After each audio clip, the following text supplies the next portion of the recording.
अमेरिकी राष्ट्रपति Donald Trump ने रेड सी शिपिंग पर हुए हमले के बाद यमन के ईरान समर्थित हुती विद्रोहियों के खिलाफ व्यापक सैन्य कार्रवाई शुरू कर दी है, जिसमें कम से कम 19 लोगों की जान चली गई। ट्रंप ने ये स्पष्ट चेतावनी दी है कि अगर हुती विद्रोही हमले लगातार जारी रखते हैं तो उनकी स्थिति नरक से भी बदतर हो जाएगी। इसके साथ ही उन्होंने ईरान को भी कड़े संदेश दिए हैं, जिसमें उन्होंने ये साफ किया है कि अगर ईरान ने हुतियों का समर्थन जारी रखा तो अमेरिका किसी भी प्रकार की नरमी नहीं दिखाएगा।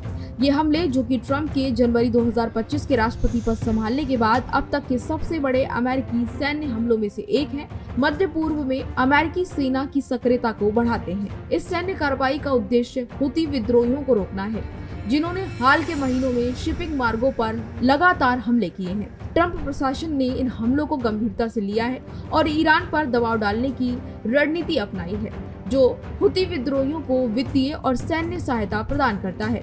रिपोर्ट के अनुसार हमलों की जानकारी देते हुए एक अमेरिकी अधिकारी ने कहा कि ये संघर्ष संभवतः कुछ हफ्तों तक जारी रह सकता है। इन हमलों का असर सीधा यमन की राजधानी साना और उसके आसपास के क्षेत्रों पर पड़ा। बता दें कि साना में हुए हमलों में कम से कम 13 नागरिकों की मौत हो गई है, जबकि 9 अन्य लोग घायल बताए जा रहे हैं। हुती नियंत्रित स्वास्थ्य मंत्रालय ने इस बारे में जानकारी दी है।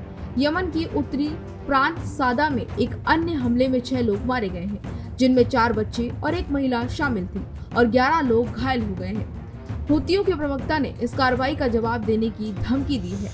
इसके साथ ही उन्होंने कहा है कि उनकी सेना अब विस्फोटक कार्रवाई के साथ पलटवार के लिए पूरी तरह से तैयार है। बता दें कि साना के निवासियों ने बताया कि एक हुती ठिकाने पर हमला किया गया, जिससे जोरदार धमाके हुए और पूरा इलाका हिल उठा।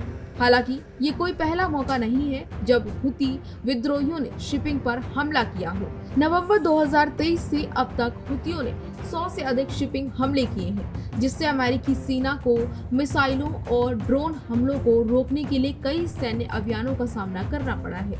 ये हमले ऐसे समय में हो रहे हैं जब अमेरिका ईरान पर दबाव बना रहा है, खास तौर पर आर्थिक दबाव बना रहा है और उसे अपने परमाणु कार्यक्रम को लेकर बातचीत के लिए मजबूर करने की कोशिश कर रहा है। ऐसे में इस हमले पर अब साफ तौर पर ट्रंप की प्रतिक्रिया सामने आई है। बता दें कि इन हमलों को लेकर अमेरिकी राष्ट्रपति डोनाल्ड ट्रंप ने स्पष्ट तौर पर चेतावनी दे दी है कि अगर इन हमलों को जारी रखा गया तो उनकी स्थिति नर्क से भी बदतर हो जाएगी। डोनाल्ड ट्रंप ने बहुत ही सख्त रुख अपनाते हुए अपनी बात को रखा है। हालांकि अब क्या स्थिति इसको लेकर होने वाली है, ये आने वाले समय में साफ तौर पर दिखेगी। इसी तरह की तमाम और जानकारियों के लिए देखते रहिए भारत एक्सप्रेस।